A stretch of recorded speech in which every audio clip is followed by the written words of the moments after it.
The first sight of humanity.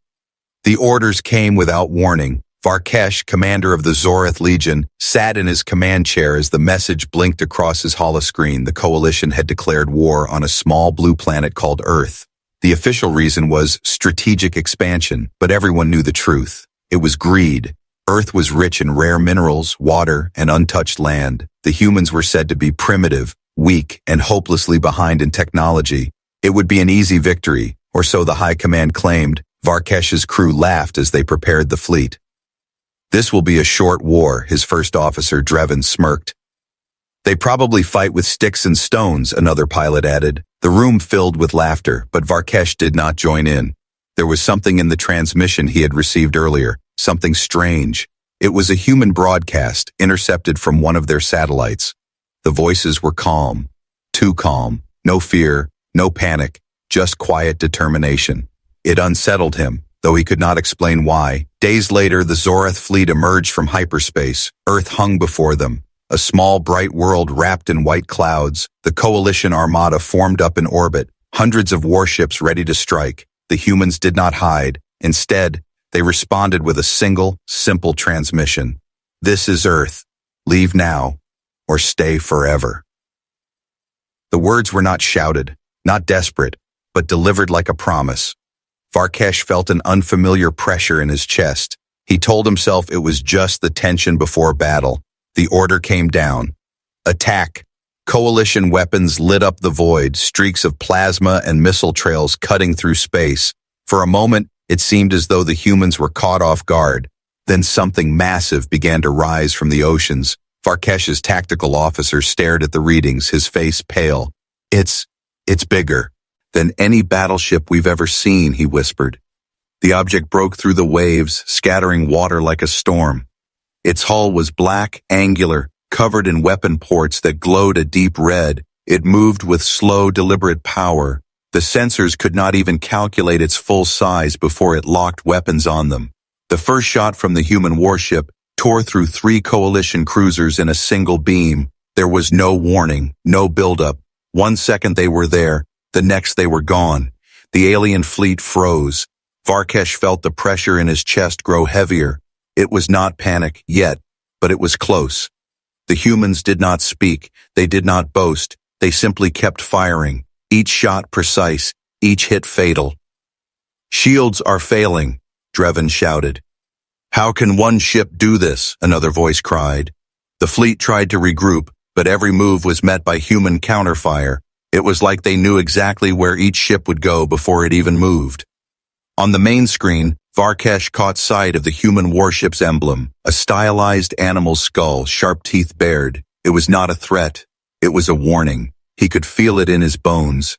In desperation, the coalition ordered a full retreat from the human ship's firing arc.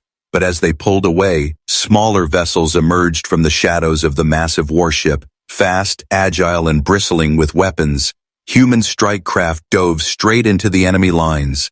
Varkesh's screen filled with chaotic data, ships exploding, comm channels screaming, navigation beacons vanishing. Through the static, a single human voice came across the open frequency. It was calm, almost friendly. You came here without fear. We will change that. The voice was quiet, but in the silence that followed, Varkesh realized his hands were trembling. He gripped the armrest tighter, telling himself it was just adrenaline, but deep inside he knew it was something else, something he had never felt before. It was the first shadow of fear, and it was only just beginning. The battle was far from over. The coalition still had numbers, still had firepower, but Varkesh could not shake the feeling that they had already lost. The humans were not fighting for territory. They were fighting for something far more dangerous, something worth dying for, and that made them the most dangerous enemy he had ever faced. The first clash. The human warship moved like a predator. It did not rush. It did not waste energy. Every movement was measured, every strike exact. Varkesh had fought in dozens of battles, but he had never seen a vessel fight like this. The coalition's best ships surrounded it, firing everything they had. Explosions rippled across the human hull, but the ship kept coming, not slowing, not breaking formation. It was like trying to stop a mountain by throwing pebbles at it. Inside the Zorith flagship, alarms screamed. Drevin shouted damage reports, but Varkesh's eyes stayed locked on the main display. The human ship's weapons lit up again. A single rail of red energy slashed through another enemy cruiser. The ship broke apart in silence, its pieces drifting into the black. Coalition comms filled with panic. "This is Delta 9. They've breached our core." Static swallowed the rest. But it wasn't only the human ship that shocked Varkesh. It was the human pilots, small, sleek fighters streaked from the massive warships' hangars. They flew in tight formations, weaving through heavy fire with impossible precision. No wasted shots, no hesitation. They hit the weak points of enemy ships as if they had trained for this exact battle, and maybe they had. The coalition had numbers, but numbers meant nothing when the enemy cut through them like this. Varkesh watched one human fighter take a direct hit to the wing. Instead of retreating, it dived straight into an enemy gunship. Both ships exploded in a flash of light. The feed went dark. Drevin muttered under his breath, "They fight like they're not afraid to die." The human warship closed the distance. At this range, its weapons were devastating. One by one, coalition ships fell. Some tried to ram the human vessel, but it turned aside their attacks as if swatting flies. Then for the first time, Varkesh heard a human battle signal. It was not words. It was a deep, rhythmic pounding, like war drums echoing through the void. It made the hull of his ship tremble. It made his crew stop speaking. It made him feel smaller than he had ever felt. Coalition Command ordered a second wave to flank the humans from behind. Varkesh's fleet was part of that maneuver. He led his ships around the dark side of a nearby moon. Sensors showed no enemy presence. Until a shadow broke away from the darkness. Another human ship, smaller than the first, but just as deadly. It had been waiting. Before Varkesh could react, the smaller human ship launched a swarm of missiles. Two of his escorts vanished instantly. The rest scattered. "This is not a battle," Varkesh said quietly. "This is a hunt." Drevin glanced at him but said nothing. The truth was clear. The humans were not just defending their planet, they were dismantling the coalition piece by piece, and they were doing it with frightening control. For a brief moment, the human warship and Varkesh's flagship passed within visual range. Through the viewports, he saw the human crew. Their faces were calm, eyes cold and focused. No shouting, no fear. It was as if they already knew how this battle would end, and maybe they did. The coalition's first wave was gone. The second wave was breaking. Command still called for reinforcements, but Varkesh could already see the truth. The humans had turned the tide in less than an hour. He should have been thinking about survival, about retreat, but instead he found himself staring at the human ship and wondering what it would be like to fight beside them instead of against them. The war drum still echoed in his mind, and for the first time he realized the sound was not meant for their enemies. It was meant for the humans themselves. It was their heartbeat, and it was telling him one thing. The real fear had not even started yet. The human way of war. The coalition thought the worst was over when they pulled their fleets back from Earth's orbit. They were wrong. The humans did not let them rest. They followed. Not just with ships, but with soldiers. Varkesh stood on the bridge when the first human drop pods entered the atmosphere of the coalition's forward base on the moon of Kareth 4. The pods were small, fast, and burned like meteors as they fell. Coalition defenses fired at them, but most missed. The pods hit the surface with bone-shaking force, the doors blew open, and the humans came out. Varkesh had seen many species fight. Some roared and charged, some hid and waited, but the humans moved differently. They advanced like shadows, using cover, never staying in one place too long. Every movement had a purpose. Every shot was meant to kill. Through his helmet feed, Varkesh saw a human soldier take down 3 enemy gunners in less than 4 seconds.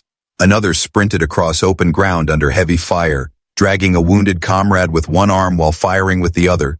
They did not scream in fear, they did not call for backup. They just acted. It was like watching a storm tear through a forest, unstoppable and precise. The coalition tried to rally. Heavy walkers were deployed to crush the humans, but the humans adapted instantly. They moved under the walkers, planting charges on their legs. The machines toppled, explosions lighting the sky. It was not brute strength that won them the fight. It was adaptability. They learned faster than any army Varkesh had ever seen. Then came the night cycle. Coalition soldiers hoped the darkness would slow the humans. Instead, it made them more dangerous. Through the shadows, human shapes appeared and vanished. Laser sights danced across the battlefield. Coalition soldiers fired at ghosts, wasting ammunition, and when the real humans attacked, it was already too late. At one point, Varkesh himself was forced to join the ground fight. A blast from an enemy shell had destroyed part of his ship's hangar, forcing him down to the moon's surface. He found himself pinned behind a broken wall, blaster overheating. A shadow moved beside him and he turned his weapon. It was a human. The soldier didn't shoot. Instead, the human shoved Varkesh aside, taking the brunt of an explosion that would have killed them both. The blast threw them into the dirt. When Varkesh looked up, the human was already pushing him toward cover, shouting, "Move!" It made no sense.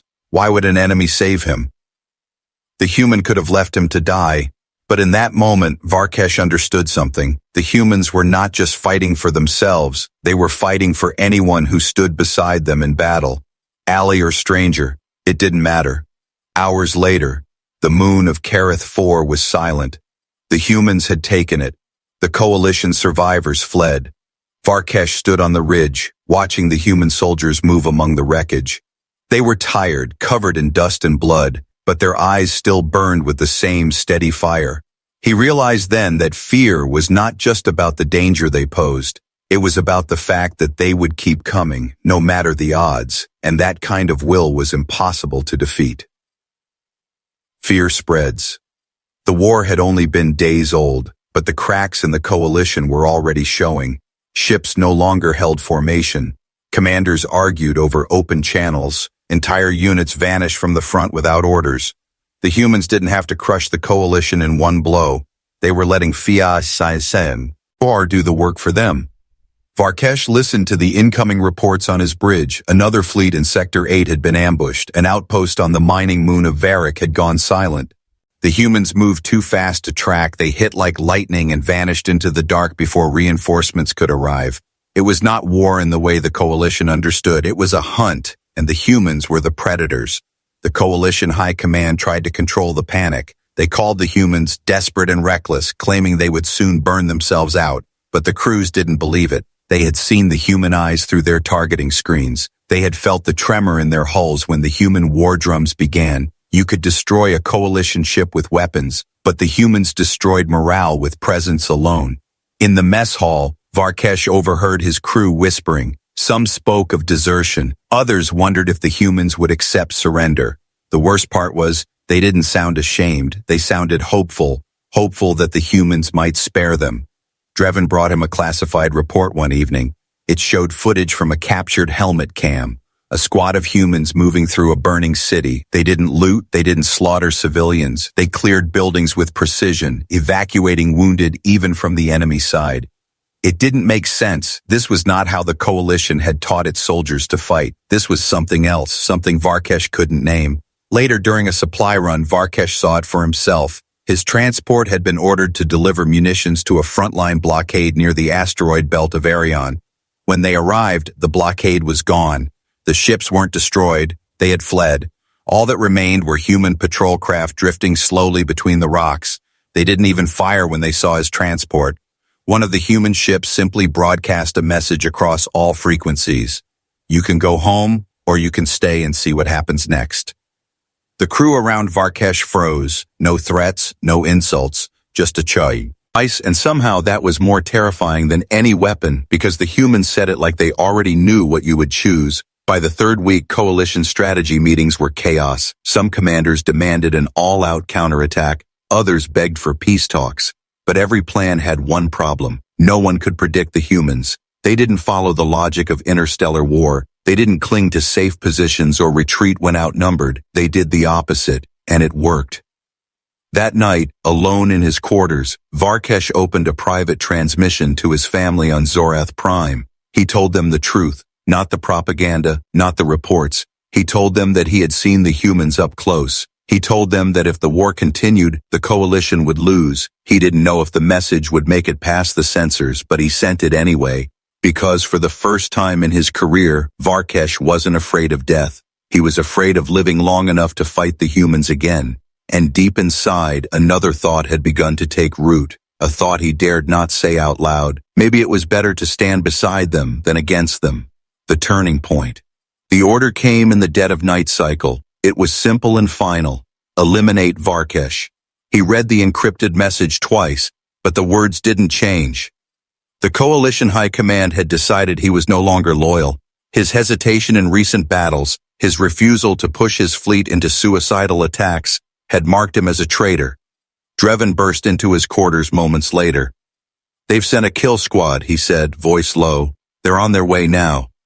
Varkesh didn't ask how he knew. If Drevin was risking his life to warn him, then it was true.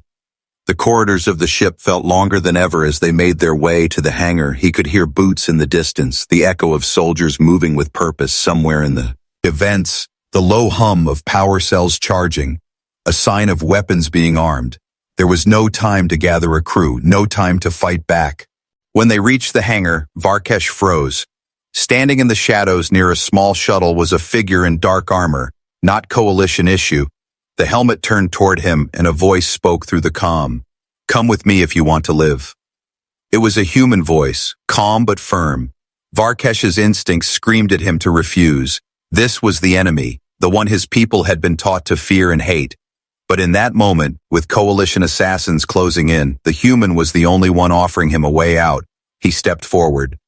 Drevin hesitated, but Varkesh pulled him along. The human led them into the shuttle. The engines roared to life, and they shot out of the hangar just as the bay doors behind them exploded. The Coalition had tried to destroy the entire ship to take him down.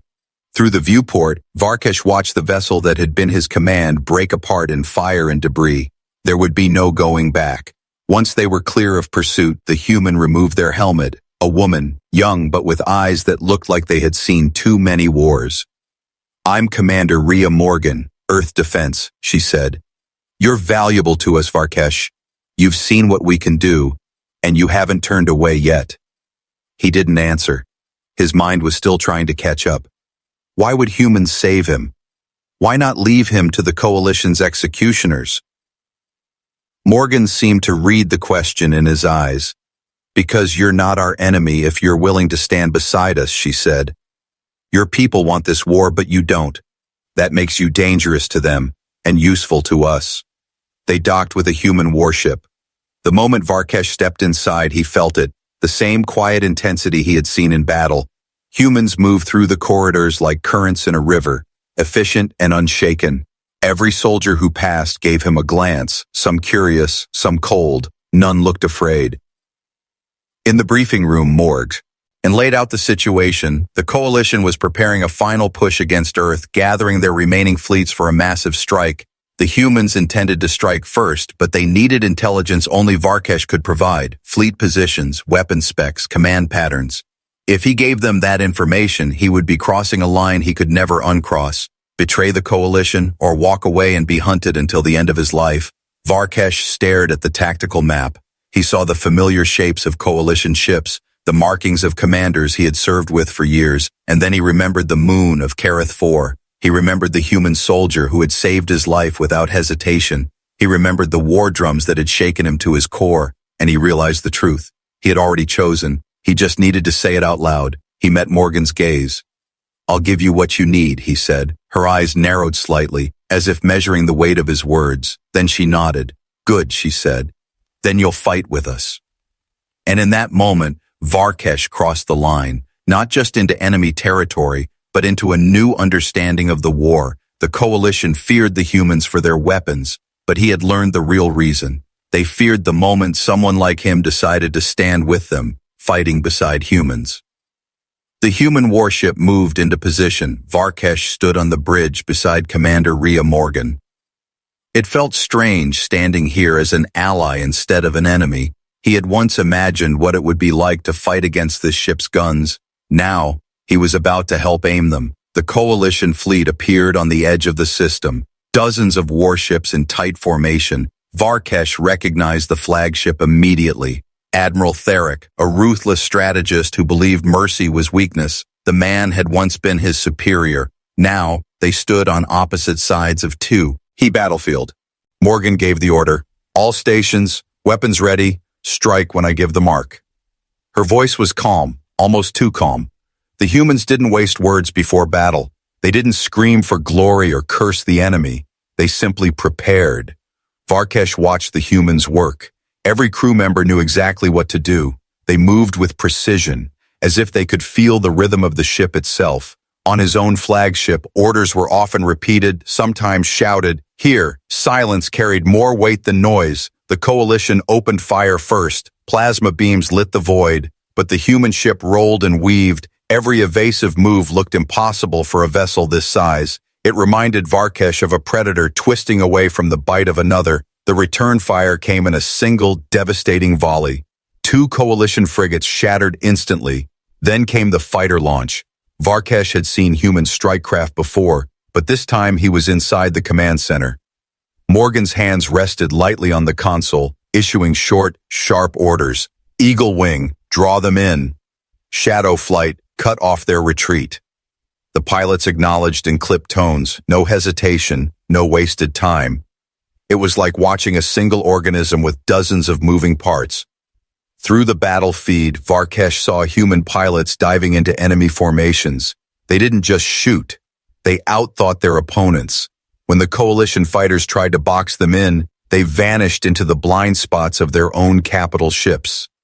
Enemy guns hesitated, afraid to fire and hit their allies. The humans used that hesitation like a weapon. The turning point came when Morgan looked at him. Varkesh, tell me where Theric will move next. It was not a request. It was a challenge. He knew Theric's habits, the way he preferred to swing his flagship behind the battle line to deliver a killing blow. Varkesh pointed to a cluster of asteroid. Is on the tactical map. He'll try to flank us through there. Morgan didn't hesitate. She ordered a hidden missile platform to power up in that very location. Minutes later, Theric's flagship emerged exactly where Varkesh had predicted. The missile barrage struck before the coalition ship could raise its shields. The flagship's forward section split apart in a burst of fire. The sight made Varkesh's chest tighten. He had just destroyed a man he once respected. But the feeling wasn't guilt, it was clarity. He had chosen the right side. The battle ended with the coalition scattering in all directions. Some ships tried to fight to the last. Others fled without looking back. Morgan gave the order to stand down. The humans didn't chase the survivors unless they posed a threat. Varkesh found that strange. Coalition doctrine demanded total destruction of the enemy, but the humans didn't seem to care about wiping them out. They cared about ending the fight. After the battle, Varkesh walked the corridors of the human ship. He saw soldiers laughing quietly together, engineers patting pilots on the back, medics tending to the wounded. There was no celebration, no drunken boasting, just a quiet satisfaction that they had done their job. He realized this was the source of their strength. Discipline wrapped in humanity. They fought like machines, but they cared like people. Later, Morgan found him staring out at the drifting wreckage. You did good today, she said. Varkesh didn't know how to answer. He had killed his own people, turned his back on the coalition forever. But when he looked at the humans around him, he felt something unexpected, not pride, not relief. Belonging, the lesson that never leaves. The war ended not with an explosion, but with silence. The coalition had fractured beyond repair. Some worlds surrendered, others declared independence. The humans did not march into every capital or raise their flag over conquered planets. They simply stopped when the fighting was done. Varkesh stood on the observation deck of the human warship, watching the debris fields drift across the stars. He had seen enough destruction to last 10 lifetimes. Yet here, among the humans, there was no hunger for more. They were already talking about rebuilding, about sending supplies to worlds that had once been their enemies. Commander Rhea Morgan joined him, her reflection clear in the glass beside his own. It's over, she said quietly. Varkesh nodded, but his thoughts were far away. He remembered the first time he had heard the human war drums, the first time he had seen their fighters move like living shadows, the first time a human soldier had saved his life without asking for anything in return. Why stop now? He asked. In my people's way of war, you strike until nothing is left. Morgan gave him a small smile. That's the difference between us, she said. We don't fight to destroy. We fight so we can stop fighting. For weeks after the ceasefire, Varkesh stayed aboard the human vessel. He could have left, found some distant corner of the galaxy to disappear into, but something kept him here. It wasn't loyalty born from orders, it was something deeper. He wanted to understand them fully. He walked the training decks watching new recruits run drills. He visited the med bays, where humans treated wounded coalition prisoners as carefully as their own. He shared meals in the mess hall, listening to stories not of glory but of family, of places they hoped to return to. It struck him that the humans' true strength had never been their weapons. It was their ability to fight harder than anyone else, and then put the weapon down. One evening he was invited to a small gathering in the crew lounge, a celebration for the end of the war. There was no grand ceremony, no speeches from leaders, just laughter, music, and the warmth of people who had survived to death. Someone handed him a cup, and without thinking, he joined in. For the first time since the war began, he felt at peace. But that peace was built on something he could never forget, the fear, not the kind that freezes your body or makes you run, the kind that sits deep in your chest, the knowledge that you've seen something you can never unsee. He had fought beside humans. He had seen their calm in battle, their precision, their mercy, and their unshakable will, and he knew that if they ever turned that force against him, there would be no escape. When his time came to leave, Morgan met him at the airlock. "You'll always have a place here," she said. He gave her a slow nod. "And you will always have my respect," he replied. As the shuttle pulled away from the human warship, he looked back one last time. The black hull glinted under the light of a distant sun. It looked less like a machine and more like a living thing, patient, dangerous, and unstoppable when provoked. Varkesh returned to his people with no army, no command, and no victory to his name. But he returned with something far more valuable, a truth that would echo through every conversation he ever had. When others asked him what the humans were like, he would not speak of their weapons or their ships. He would simply say, "I went to war with humans and learned what fear really is."